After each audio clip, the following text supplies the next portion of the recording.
Man, I really don't know how to start this video off, but hello everyone, welcome to the channel. This is a new format for me as I usually do not make videos like these. This is my first time making a video that includes my voice, so forgive me if I sound nervous or something like that. I'm not used to making videos like these as I always use this channel as a way to upload clips from the games I play, and of course, none of them include my voice, so this is going to take some time for me to get used to. But enough of that. If you're here, you probably know that I'm a big Sonic the Hedgehog fan, and most of the videos on this channel revolve around that franchise. I'd love for this channel to be a space where I could just dive deeper into my thoughts on Sonic and just anything else in general. Recently, I was trying to figure out what type of video to make, and then it hit me. Sonic X Shadow Generations is just around the corner, and I thought, why not discuss it while it's still relevant? In this video, I'll go over my thoughts on both the Sonic and Shadow portions of this game, but I'll mainly focus on the Shadow side since that's the brand new game that we're getting bundled in with a remastered Sonic Generations, which is a game that came out in 2011. Before I dive into the Shadow content, I do want to quickly touch on the Sonic side. Honestly, I don't have much to say about it since it's essentially Sonic Generations with some minor updates. The graphics look the same, and based on the footage I've seen, it runs smoothly, no major issues, which is a relief, especially after the whole Colors Ultimate situation. I've seen that they've given both classic and modern Sonic the drop dash, which is cool. It'll benefit classic Sonic since he's already had that ability for like years now, and his stages could easily work around that move. However, for modern Sonic, who already has the boost, I highly doubt there'll be many moments where the drop dash will be necessary, but it's still a cool addition to have. They also removed the light system, which doesn't surprise me considering how they already done that with Colors Ultimate and Origins. I would say the more significant change was the control scheme. Now they pretty much updated it to match the way how Sonic played in Frontiers, where you boost with R2 RT button and use the Unleash style homing attack by jumping and pressing square or X if you're on Xbox, making the button mapping very similar to how it was in Frontiers. Initially, I wasn't thrilled about changing the original controls since they were already great. However, they did include an option where you could switch it back to how it originally played, so for those who prefer the original controls, there you go. I can understand why they wanted to use the Frontiers control scheme since a lot of people who played Frontiers will be playing this game, but I'm glad there's an option where you could switch back to the original controls.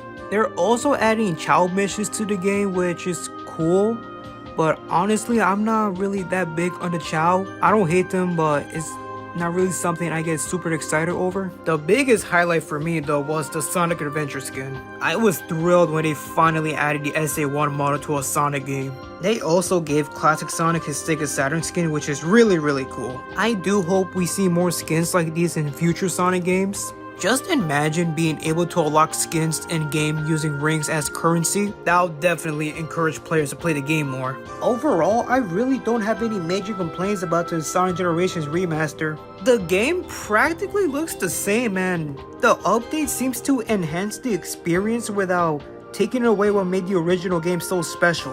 The additional features like Chow missions, skins, and 60 FPS does make this remaster feel like a valuable upgrade for console users. However, if you're on PC and you already have this game, then most of these features may not be new to you since you could just mod the game and get a better experience. For console players though, this is definitely worth getting. And with that being said, I'm excited to see how people react to this when the game releases. Now let's dive into the Shadow portion as it is the brand new campaign that's bundled in with this Sonic Generations remaster. From what they've shown so far, I'm actually really impressed. There was some controversy about the game resembling Forces, but I just did not see it personally. At the time of the recording of this video, we've only seen one full stage and one boss fight, that being Final Rush along with a boss fight against the Bio-Lizard from Sonic Adventure 2. I'm also glad to see they're bringing back Kingdom Valley and Rail Canyon after years. That actually really got me really excited,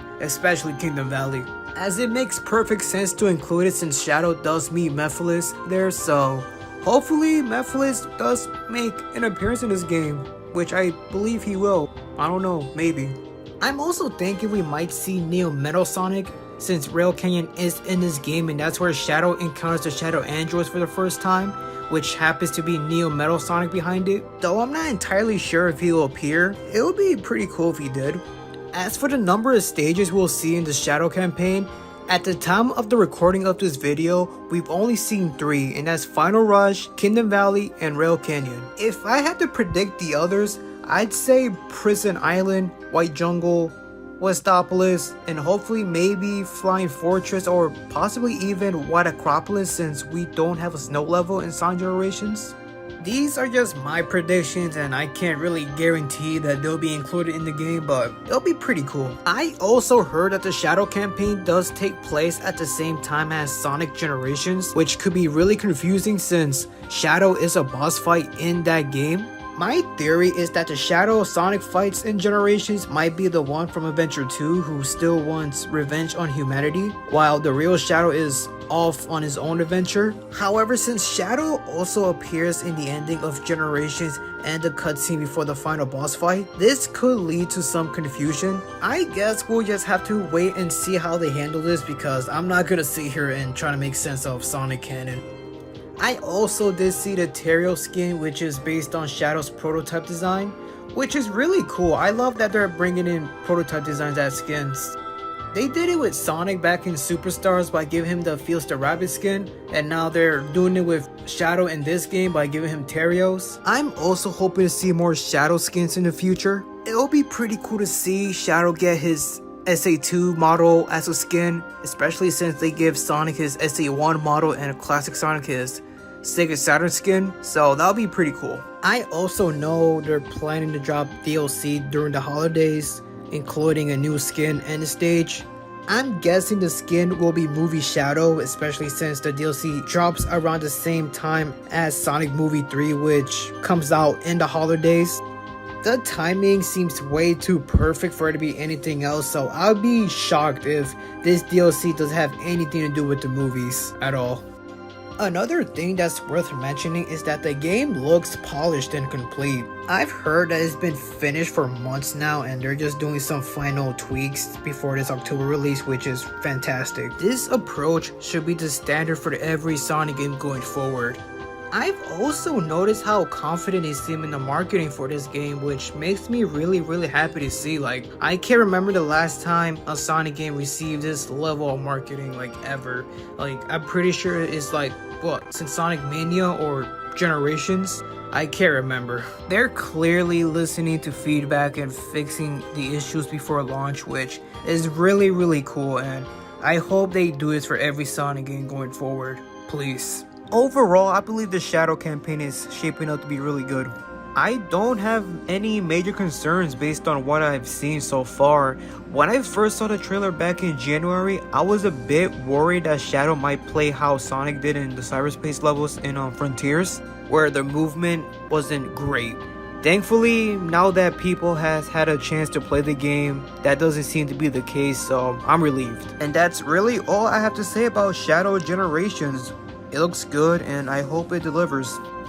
There was some stuff I didn't get to talk about, like the animation and the open zone. I just didn't want to make this video as super long as it is now, so I'll just leave it at that. And that's it for the video.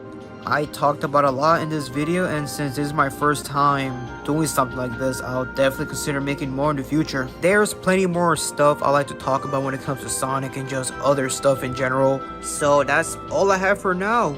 Peace. Quick note, if you guys couldn't already tell, this video was recorded before the release of the Doom's Power trailer, which looks amazing. The more I see of this game, the more excited I am to play it. They also revealed some new stages, and we've also got to see the return of Metal Overlord, which really got me excited.